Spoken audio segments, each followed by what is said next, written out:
My fiancé handed me an ultimatum. Give me $18,000 or don't show up at the altar. So I chose a different move. Now, she's desperate for me to come back. Can you imagine being 4 days away from your wedding, the biggest day of your life, only for your fiancé to look you in the eye and demand you wire $18,000 to her deadbeat ex-husband? When I said no, she unleashed a hell I never saw coming, a nightmare that ended with a baseball bat, a home invasion, and a question: what the hell just happened to my life? My name is Landon. I'm 34, and I work in logistics, making decent money. Not rich, but comfortable enough to own a house in the suburbs, no stress about bills. I'd never been married, though I came close once in my 20s. Thank goodness I dodged that bullet when I caught her texting her ex about how I was just stable enough until something better came along. That sting stayed with me. Then, 2 years ago, I met Brianna at a mutual friend's party. She was 31, recently divorced, a single mom to a 9-year-old named Mia. She told me this heartbreaking story about her ex, Garrett, a deadbeat who never paid child support, leaving her struggling to make ends meet. She supposedly worked retail management, but her hours were always weird, and she missed shifts constantly for reasons that never quite added up. But I fell for it. Hook, line, and sinker. The whole struggling single mom thing. I thought I was being the good guy, the hero she desperately needed. I started covering expenses here and there. Rent when she came up short. Bills when she conveniently forgot to pay them. Private school tuition because public school wasn't good enough for Mia. Within 6 months, she'd moved into my place. Within a year, I'd proposed. Looking back, I'm not sure she ever actually loved me, or if she just loved the fact that I had money and didn't ask too many questions. I should have known better. But you don't always see the red flags when you're the one holding them up. Wednesday night, just 4 days before the wedding. I'm in my living room, going over vendor confirmations. Boring stuff, the kind of details that make you question why weddings cost more than a decent used car. Brianna's upstairs, supposedly giving Mia a bath. The house was quiet. Everything felt normal. Then she came downstairs.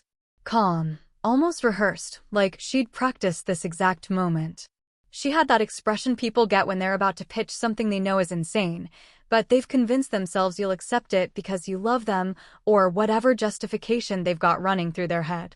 She stood in the middle of my living room, didn't sit, just crossed her arms and looked at me expectantly. Garrett's got a child support thing. If he doesn't pay by Friday, he's in trouble. Can you wire it? It wasn't a question. It was a statement, delivered as casually as if she were telling me to take out the trash. I slowly looked up from my phone.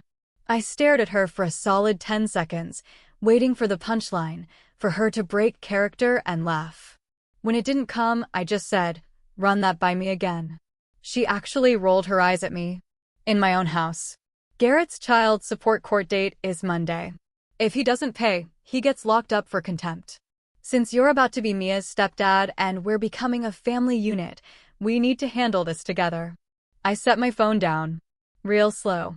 That thing your brain does when it's trying to process information that makes zero sense? That was happening hard. You want me to pay your ex-boyfriend's child support debt? The money he owes to you for your kid, his kid. She walked closer, putting on that soft, syrupy voice she used when she wanted something expensive. Think about it logically, Landon. If he gets locked up, everything gets messy for Mia. Courts, pickups, drama. I don't want that on our first week married. It's cleaner this way. She smiled, like she'd just solved world hunger. It's an investment in our future. My brain lagged. I actually laughed once, like it was a joke. But it wasn't. For about 5 seconds, I just sat there, processing what she'd actually just said to me. So, to prove I love you, I need to bail out the guy who cheated on your entire relationship? The same guy you've called a deadbeat, a narcissist, and a pathetic excuse for a father about 400 times since I've known you. Her voice went cold. The act was over. It's part of being a provider, Landon. That's literally what men do. You fix problems. You take care of family issues. That's the deal you signed up for. She wasn't asking anymore. She was telling me. So, are you wiring the money, or do I need to start calling vendors and canceling everything? Your call. Clock's ticking. I looked at her, standing there in my living room. My living room. In the house I bought. That she'd been living in rent-free for 18 months, contributing exactly nothing except attitude and credit card bills. Something clicked in my head. 2 years of this. 2 years of being her personal ATM. I'd covered her rent 6 times before she even moved in. Paid off $9,000 in credit card debt from before we even met. Dropped 12 grand on private school for a kid that wasn't mine because public school wasn't good enough for little Mia.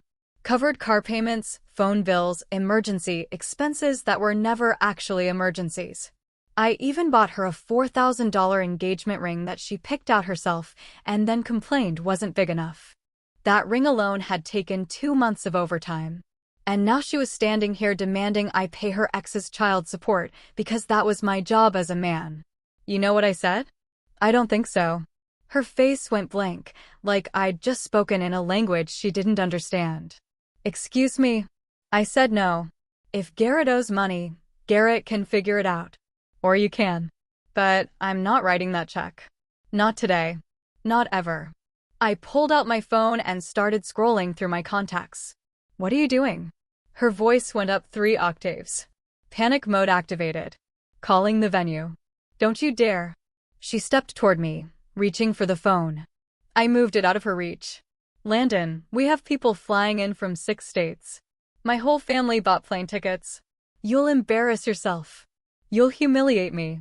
Everyone will think you're insane. Watch. The phone rang twice before someone picked up. Stone Ridge Events. How may I help you? Yeah. Hi. Landon. I need to cancel the wedding scheduled for Saturday. All of it. Ceremony, reception, everything. Dead silence on both ends. Brianna's face went white. Sir, I need to confirm you're canceling the wedding? That's correct. Send me the cancellation confirmation by email. I understand the deposits are non-refundable. Are you absolutely certain about this decision? Completely certain. Thanks for your time. I hung up. Brianna stood there, making these weird choking sounds, like she couldn't get enough air. For about 3 seconds, she couldn't form words. Then she found them. You psychotic jerk. Her voice was barely above a whisper at first, then it started climbing. You actually did it. Over 18 grand? You make that in 2 weeks. You just threw away 2 years over what's basically pocket change to you. No. We're done. Get your stuff and go. I live here now. She was screaming full volume. You can't just kick me out. I have rights. I'll call the cops right now. She grabbed a decorative bowl off the side table, some ceramic thing her mother gave us as an early wedding gift, probably cost $200. She spiked it on the hardwood like she was in the end zone. It exploded into about 50 pieces. You're not on the deed. You're not on the mortgage. You haven't paid a single bill in 6 months. Legally, you're a guest who's overstayed their welcome. My hands wouldn't stay still, but my voice was calm. I checked my watch. You've got 30 minutes to pack and leave. Mia is upstairs sleeping. You want to traumatize an 11-year-old? You want that on your conscience? I tilted my head. Mia's at your mom's place. Has been since yesterday afternoon. You dropped her off so you could get your nails done and go shopping. Remember? Don't use your kid as a human shield. Makes you look even worse than you already do. That broke something in her. The anger cracked, and I saw real panic underneath. The tears started. Not real tears. Tactical tears. The kind she'd weaponized about 100 times when she wanted something, and I wasn't moving fast enough. She dropped to her knees, right there in the broken ceramic. Didn't even flinch when the sharp pieces cut into her skin. Baby, please. I'm stressed. The wedding planning, the family drama, Garrett's garbage. I didn't mean it like that. I just need him handled so we can be happy together. Please, I love you. Don't do this. I looked down at her, at this person I'd been planning to marry in 4 days. This stranger, kneeling in broken ceramic and crocodile tears. 28 minutes.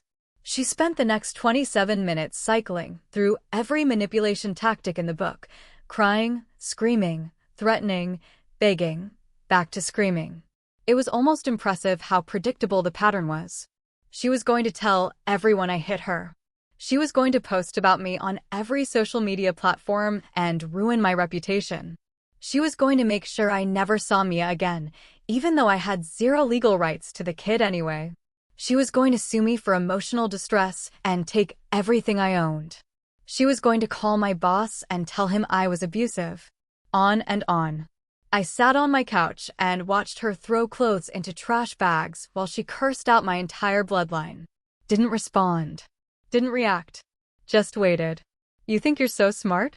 She was stuffing shoes into a garbage bag with enough force to probably damage half of them. You think you can just use me and throw me away? I gave you 2 years of my life. You gave me 2 years of expenses. That's what you gave.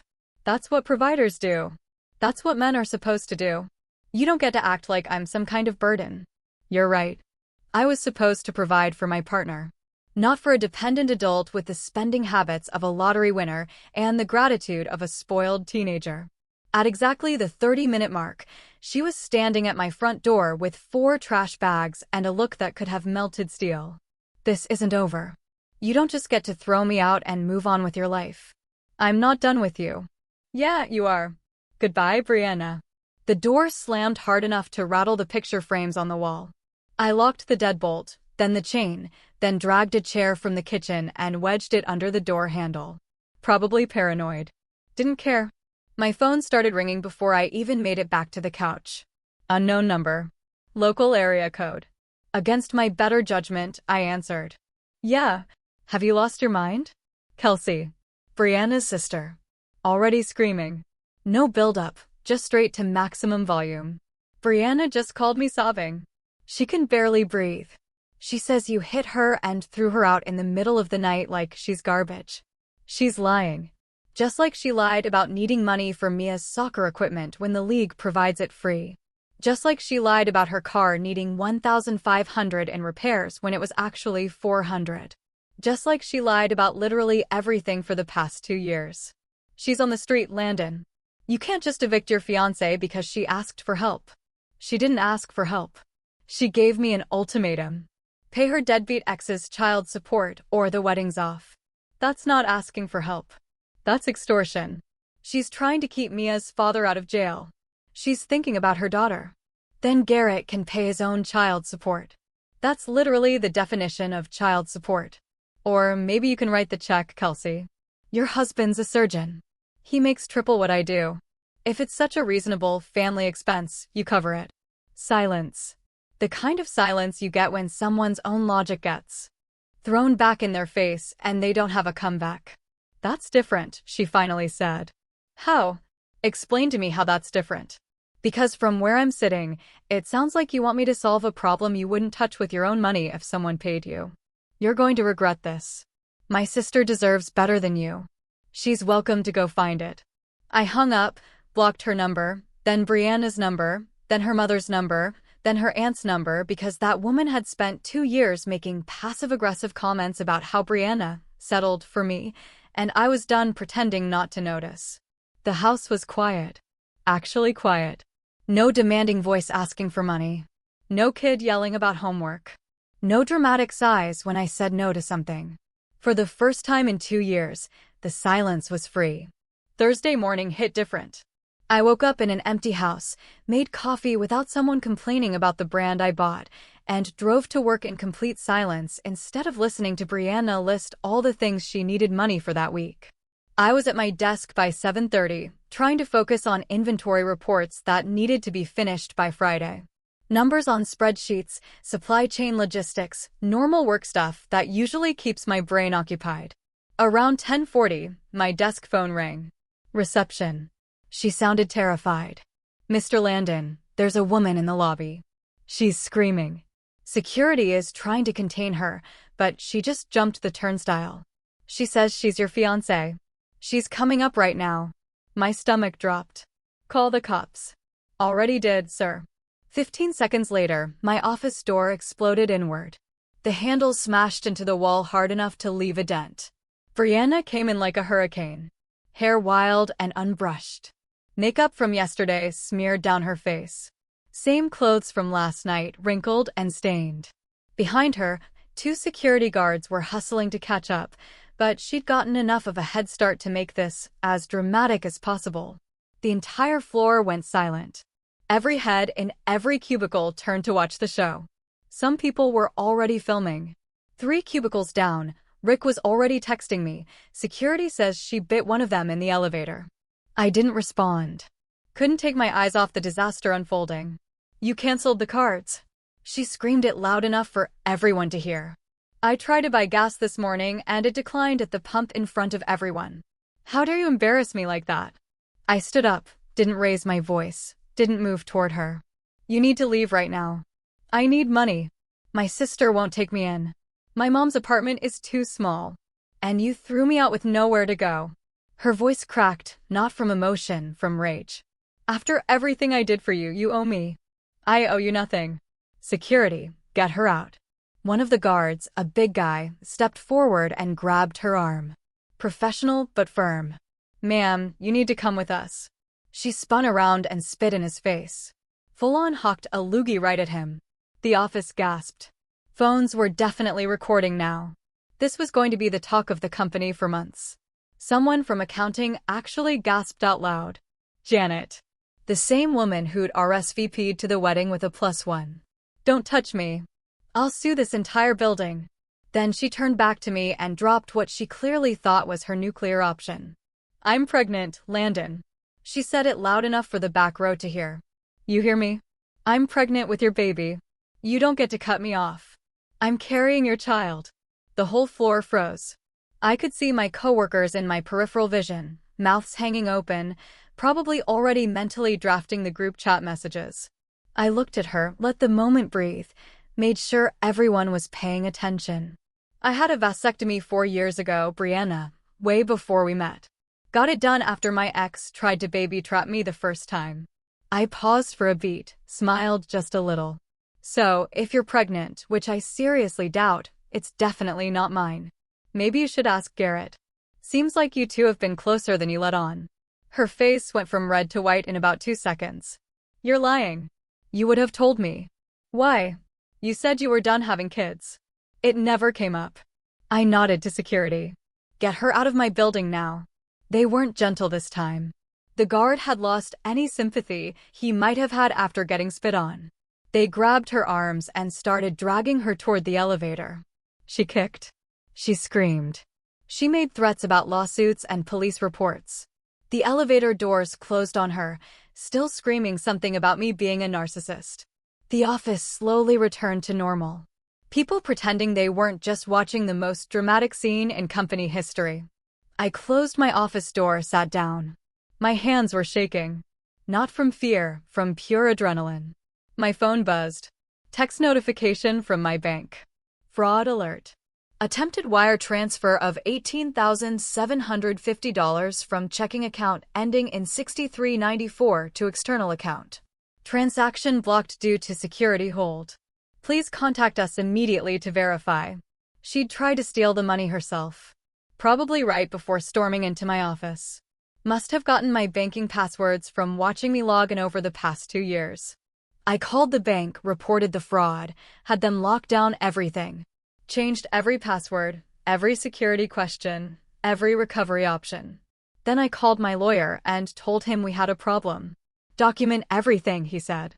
Every text, every email, every interaction. She's going to escalate. They always do when the money supply gets cut off. I was starting to see that. That night, I was home, eating leftover pizza, standing over the sink like the suddenly single man I was, when my doorbell rang. I checked the security camera feed on my phone. Beat-up GMC Sierra in my driveway. Engine sounded like it was held together with duct tape and prayer. The guy getting out looked exhausted. Big dude, probably 6 feet 2 inches, wearing work clothes covered in drywall dust. Garrett. The deadbeat. The child support dodger. The guy I was supposedly meant to save from jail. I grabbed the baseball bat I'd started keeping by the door and answered with the chain still on. Yeah? He looked at me through the gap, eyes bloodshot and tired. I'm Garrett. Mia's dad. I think we need to talk. If you're here for money, I'm calling the cops right now. He actually laughed. Not a happy laugh, a bitter, exhausted laugh. Man, what money? Can you open the door? I'm not here to fight. Just worked a 14-hour shift and drove an hour to get here because I needed to see this for myself. Something in his voice, something in how genuinely tired he looked. I opened the door, kept the bat in hand just in case. See what for yourself? Garrett stayed on the porch, kept his distance. Hands where I could see them. Look, I don't know what Brianna told you about child support arrears, but it's complete garbage. We have joint custody. 50/50ths. I pay her $300 a month to cover Mia's health insurance through my union. That's it. That's the whole arrangement. I'm not behind. There's no court date Monday. I'm not going to jail. My grip on the bat got tighter. She said you owed 18 grand in arrears. Said you'd be locked up for contempt. She's lying. He shook his head slow, like he was too tired to even be angry about it anymore. She's been lying about me since the divorce, Landon. She's got a gambling problem. A serious one. Online poker, sports betting, those sketchy casino apps. That's why we split. She drained my savings account back in 2020. Ran up 31 grand in credit card debt without telling me. I had to file bankruptcy just to survive. He pulled up the custody agreement on his phone. Showed me the court stamps, the signatures, then the payment app history. $300. Same day every month, going back 3 years. Not a single missed payment. She had access to everything, he said. Joint accounts, credit cards. Didn't know about the debt until collectors started calling. Found out she'd been playing online poker for 2 years. The ground shifted under my feet. Suddenly, everything made sense. The constant emergencies, the perpetual lack of money despite me paying for literally everything, the times she needed a few hundred for something she could never quite explain. She told me you were a deadbeat, that you abandoned her and Mia, that you never paid child support, and she told me you were beating her. Garrett's voice was flat, no surprise in it. Called me about 3 hours ago, hysterical. Said you broke her ribs and threw her down the stairs. Wanted to crash at my place while she figured things out. He looked me up and down. Seeing you standing here calm and not in handcuffs, I'm guessing the assault story is about as real as the child support arrears. I never laid a hand on her. Not once. Figured as much. She pulled the same garbage when we were together. Whenever she doesn't get what she wants, suddenly someone hurt her. Everyone's the villain except her. I leaned against the doorframe, processing everything. Why are you telling me this? Because I've got an 11-year-old daughter with this woman, and I'm tired of watching her destroy everyone around her. He pulled out his phone. Look, I can send you the custody agreement, payment records, bank statements, whatever you need to see. I'm telling the truth. Yeah, do that. Just keep her away from me. I've got my own life now. New girlfriend who's actually stable, trying to keep things normal for Mia. He turned to head back to his truck, then stopped. Garrett, I called out. Heads up. She's desperate right now. I cut off her access to money, and she tried to rob my bank account this morning. 18 grand. He nodded slow. Yeah, that sounds about right. Good luck, man. You're going to need it. The truck pulled away, belching smoke from the exhaust. I went back inside, locked everything, and called my lawyer again. This is worse than I thought, I told him. She's got a gambling problem. That's what all of this is about. She needs money for debts. That makes sense, he said. Desperate people do desperate things. Be ready. She's not done yet. I was starting to get that impression. Friday night. The night before my wedding was supposed to happen. Instead of being at a rehearsal dinner, I was sitting alone in my living room at midnight, watching security camera feeds on my phone. I'd spent the day getting my defenses in order, printed every bank statement, saved every text message, downloaded every security camera recording to a backup drive, called the venue again to absolutely make sure the cancellation went through, emailed my family with a vague explanation about why the wedding was off. At 12:17 a.m., the motion sensor on my back patio triggered. I looked at the phone screen. My blood went cold. Brianna was in my backyard, swaying on her feet, clearly intoxicated. Her hair was a disaster. Her clothes torn and dirty. And she was holding a brick. She wound up like a pitcher and launched it straight through my sliding glass door. The crash was massive. Glass exploded inward, scattering across my kitchen floor like 1,000 tiny knives. I was already dialing 911 before the second brick came through my living room window. 911, what's your emergency? Home invasion, breaking and entering. Woman just smashed through my back door. I gave the address. She's inside the house now. I'm upstairs. She may be armed. Stay where you are, sir. Officers are en route. I grabbed the bat and moved to the hallway. Below me, I could hear her stumbling through the broken glass, cursing my name. I heard her grab something metal from the kitchen. Sounded like the knife block hitting the counter. My grip on the bat tightened. Landon, where are you hiding, you coward? It didn't sound human. Didn't sound like the woman I'd proposed to a year ago. It sounded feral. I called the cops, Brianna. Get out of my house. You ruined everything. Something heavy crashed downstairs. Sounded like my TV. $600 down the drain. Glass crunched under her feet as she moved through my house. I could hear her knocking things over. Picture frames. The bookshelf. She was destroying everything she could reach. You think you can just leave me with nothing? I have debts, Landon. Real debts to real people. They're going to hurt me if I don't pay. That's not my problem. She appeared at the bottom of the stairs, eyes wild, makeup streaked, bleeding from her hands where she'd cut herself on the broken glass. She was holding my laptop, a $1,200 laptop. She threw it at my head. I ducked.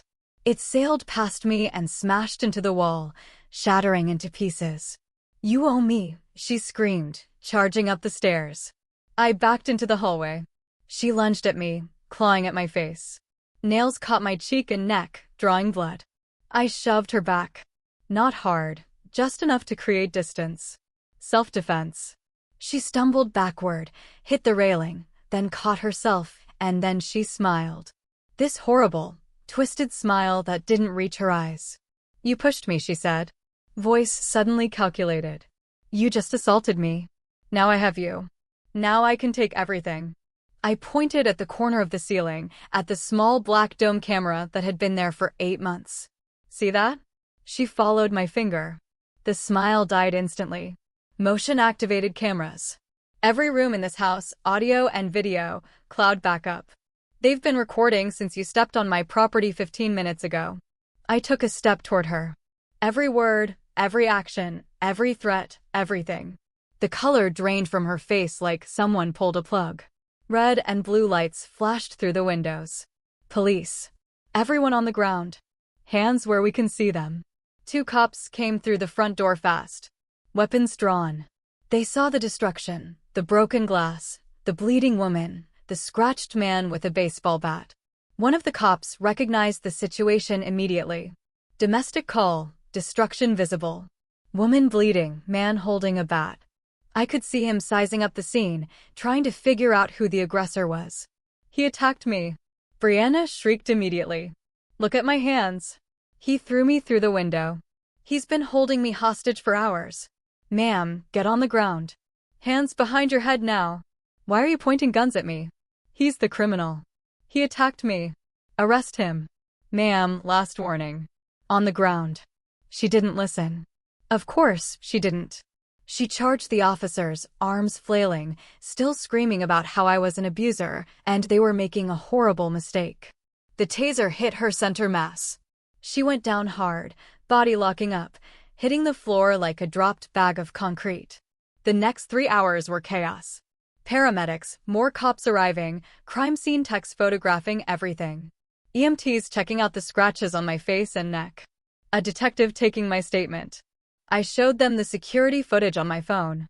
The brick through the door, her climbing inside, the threats, the laptop projectile, the attack, me defending myself. One of the officers, a sergeant with gray hair, watched the footage twice without saying anything. You're lucky you had this, he finally said. Without these cameras, this would have been a coin flip on who gets arrested. I know.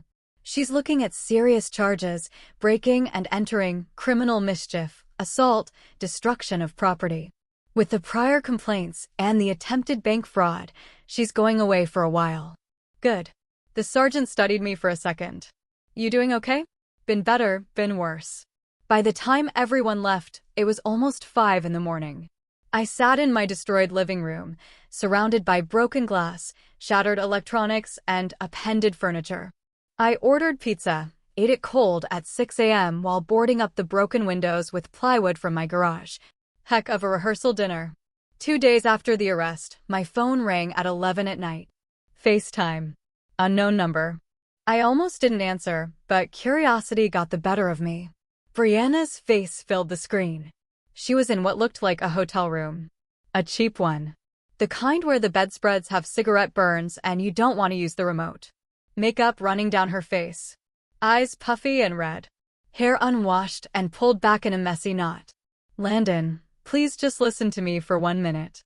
I propped the phone against a water bottle and went back to eating my sandwich. Didn't say anything. Just chewed and watched her spiral. I know I messed up. I know I hurt you, but baby, I'm literally homeless right now. My mom won't take me. Kelsey blocked my number. I'm staying at a Motel 6 that charges by the week and I can't afford next week's rent. Her voice cracked. Full waterworks now. I have nowhere to go. No money, no options. You're the only person who ever actually cared about me.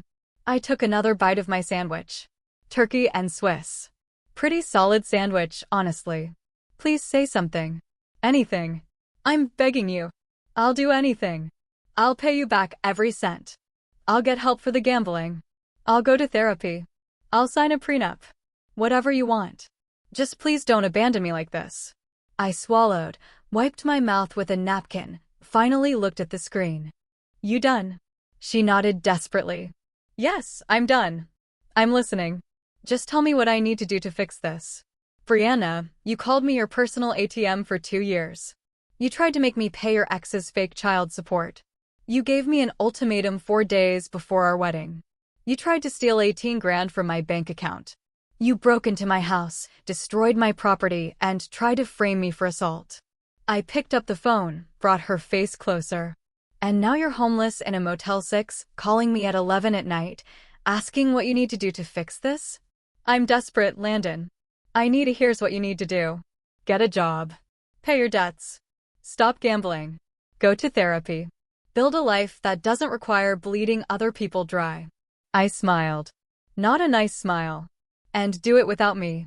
Because I'm not your bank. I'm not your backup plan. And I'm definitely not your emergency contact anymore. Please don't do this. I hung up, blocked the number, finished my sandwich in peace. The next stretch of time was a war of attrition. Brianna didn't go quietly. She fought every single charge. Hired a lawyer she couldn't afford with money I'm pretty sure she borrowed from loan sharks. Filed for a restraining order against me, claiming I was stalking and harassing her. It got denied fast. Once they saw my security footage, I got a restraining order against her. That one stuck. She violated it 3 times in the first month. Showed up at my work again. Showed up at my house at 2 o'clock in the morning, screaming in the driveway. Sent me 47 text messages from different numbers threatening to ruin my life. The 3rd violation was the worst. She'd shown up at my work again, this time in the parking garage, waited by my car for 2 hours. Security finally noticed her on camera, just sitting there, staring at nothing. They called the cops before I even left the building. Each violation added more charges, more evidence, more time to her eventual sentence. Each time the cops showed up at her door, she'd apparently have some excuse ready, wrong address, didn't know I worked there anymore, just wanted to apologize. The excuses got weaker each time. Court was a disaster for her. The prosecutor had my security footage, the bank fraud evidence, the text messages, the testimony from my coworkers about the office incident, the testimony from Garrett about her pattern of lying and manipulation, the testimony from her own mother about the gambling problem. The prosecutor played my security footage on a big screen TV. The whole courtroom watched her throw bricks through my windows, watched her scream threats while stumbling through broken glass, watched her charge up my stairs with murder in her eyes. Brianna's own attorney winced. They brought in her phone records, text messages to 3 different loan shark numbers in the week before the wedding, betting app transactions totaling over 40 grand in the past year. She'd been hemorrhaging money faster than I could give it to her. Her lawyer tried to paint me as a controlling abuser who drove her to a breakdown, tried to claim the security footage was doctored, tried to argue she was mentally unstable and not responsible for her actions. None of it worked. The evidence was too clear, too documented. The judge wasn't sympathetic. She'd seen too many cases like this. Heard too many manipulation tactics. Guilty on all counts. 18 months locked up. 3 years probation after release. Mandatory gambling addiction treatment. Restraining order extended to 5 years. Restitution for all damages to my property, just over 11 grand. I sat in that courtroom and watched her face as the sentence came down. Watched the reality hit her that she'd actually lost, that the manipulation didn't work this time, that she was actually going to jail. She looked at me from across the courtroom, not with anger, but with genuine confusion. Like she couldn't understand how this had happened, how the person she'd been bleeding dry for 2 years had actually stood up and fought back. I didn't smile, didn't gloat, just stood up and walked out. Outside the courthouse, Garrett was waiting. We'd become something like friends over the past few months. Trauma bonding, I guess. How'd it go? He asked. 18 months, plus probation, plus restitution. He whistled low. Dang, that's solid. Yeah. It's done. We walked to the parking lot together. 2 guys who'd been chewed up and spit out by the same person, trying to figure out what came next. You doing okay? Garrett asked. Getting there. House is fixed. Bank accounts recovering. Got my life back. That's good, man. That's real good. Mia was in Garrett's truck playing on a tablet. She saw me and waved. I waved back. Sweet kid. Deserved better than the mess her mother left behind. She asks about you sometimes, Garrett said. Mia. She misses you. Yeah, I miss her too. But it's better this way. Clean break. Probably right. He unlocked his truck. You take care of yourself, Landon. You earned it. You too, man. I drove home to my quiet house. My empty house. My house that didn't have broken glass or screaming or demands for money. I ordered takeout, watched a game, went to bed at a reasonable hour. For the first time in 2 years, I slept through the night without waking up to check my bank account. 6 months later, my phone buzzed with a notification from the county correction system. Subject line, offender release notice. Brianna had been let out early. Good behavior. 3 months shaved off for playing nice and attending the mandatory treatment programs. The restraining order was still active. 5 years. She wasn't allowed within 100 yards of me, my house, or my workplace. Violation meant going right back inside. I deleted the notification and went back to my coffee. 2 days later, I was leaving the gym when I spotted her across the parking lot.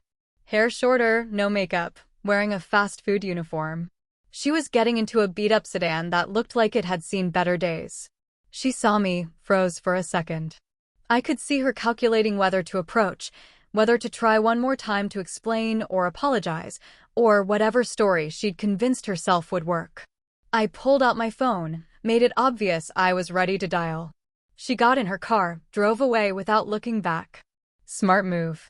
Have you ever been blindsided by someone you trusted, only to find yourself fighting for your sanity and your safety?